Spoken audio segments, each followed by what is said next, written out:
Well, hello there. We're back another Saturday. I'm going to take advantage of the weather. It's 60 out, low 60s, so I got the inside of these two panels painted as you saw in my earlier videos. I'll paint the outside today while I got the warm weather, and we'll see what happens then from there. If I have any energy left, I'll come over here and work on the bus. Let's see.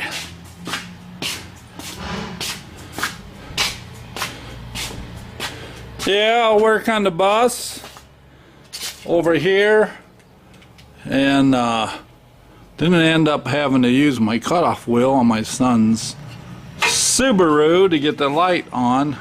So I got this panel for the engine lid that will need to get welded in there. I also have the corner pieces, patch panels for down here below the tail lights. I don't know if I'll get that ambitious. We'll see. Still got to figure out this. You can see here it's pulled up. We'll see how I can repair that. Well, we did get a headlight in the Subaru.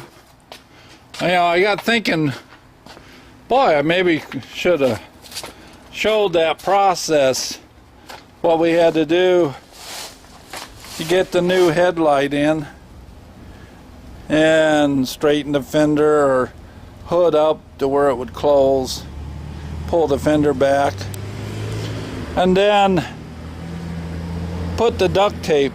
Now a friend of mine has duct tape this wide, and he calls it 100 mile per hour duct tape. Well, the Subaru isn't going to do 100, so I probably got 60 mile per hour duct tape on there.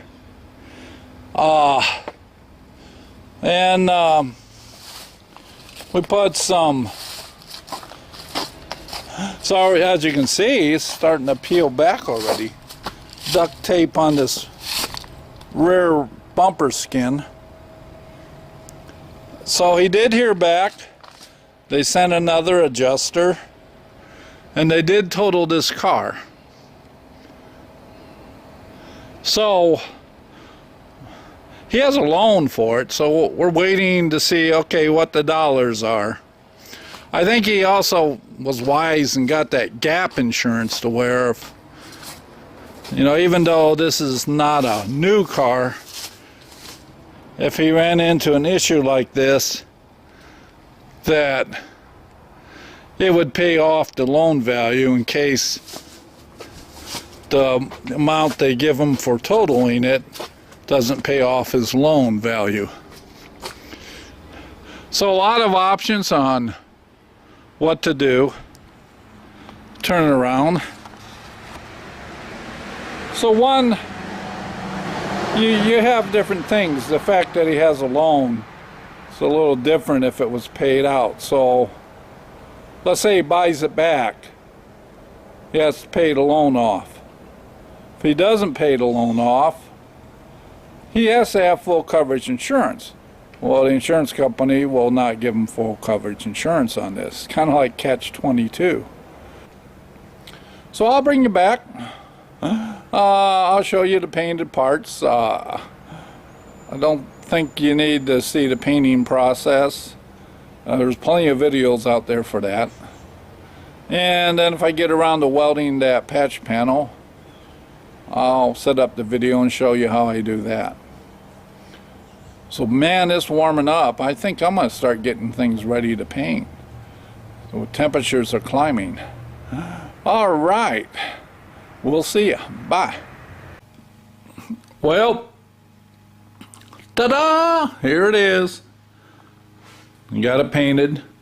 What I didn't mention in the other video You know, I flipped the panels over after painting the inside. And that was a couple days ago or last weekend.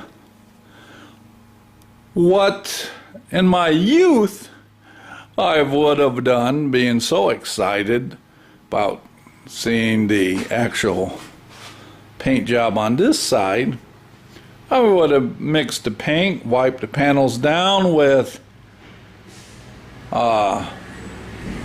prep solvent, and painted. But being old and wise, what I did was I went and got my wet sanding bucket and got some fresh soapy water, and I wet sanded this panel, dried it, and then used a prep solvent so it would flow out nicely, which it did. And I did the same thing to this panel, and yes, got the same positive results. And because these are outside panels, I don't know if you can tell here, I will color sand this. Probably wet sand, color sand, wet sand with 2500, and then cut and buff. And so all the orange peel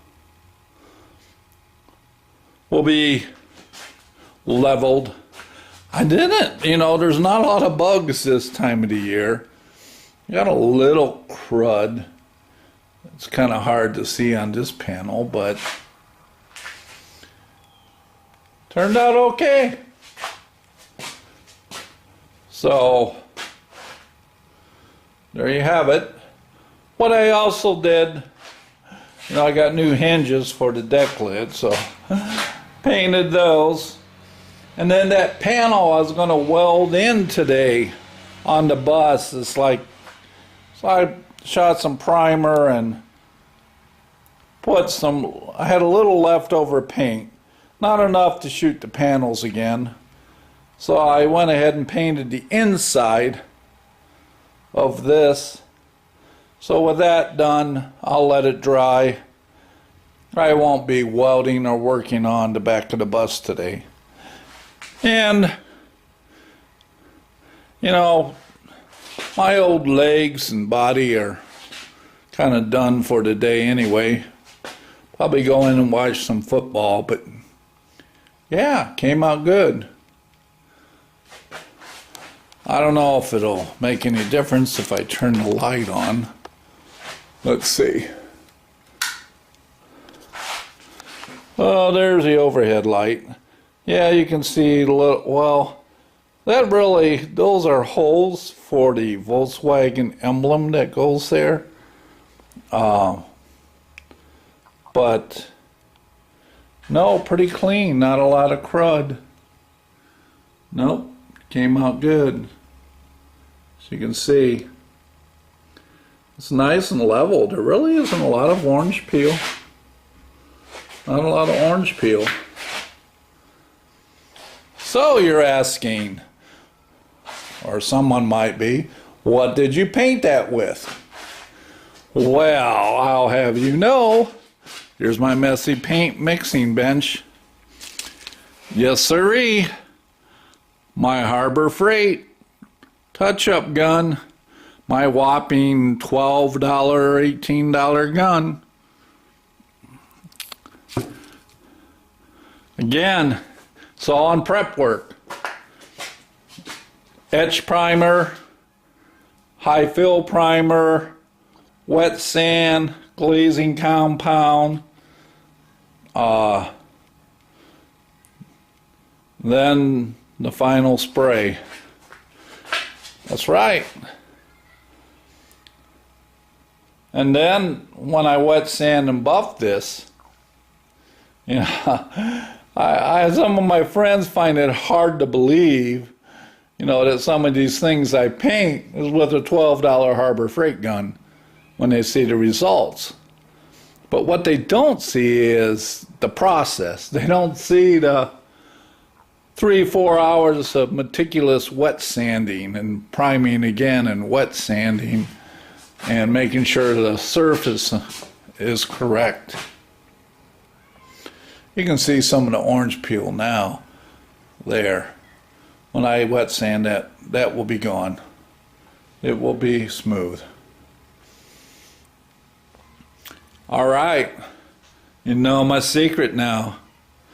So you youngins out there that are just getting into this stuff, don't need the big fancy spray equipment and spray guns. You can get you a little Sears air compressor, put your little filter trap on it.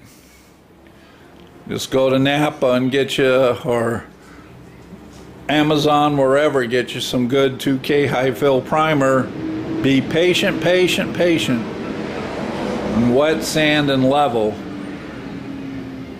And then when you paint, yes, with your $12 Harbor Freight gun,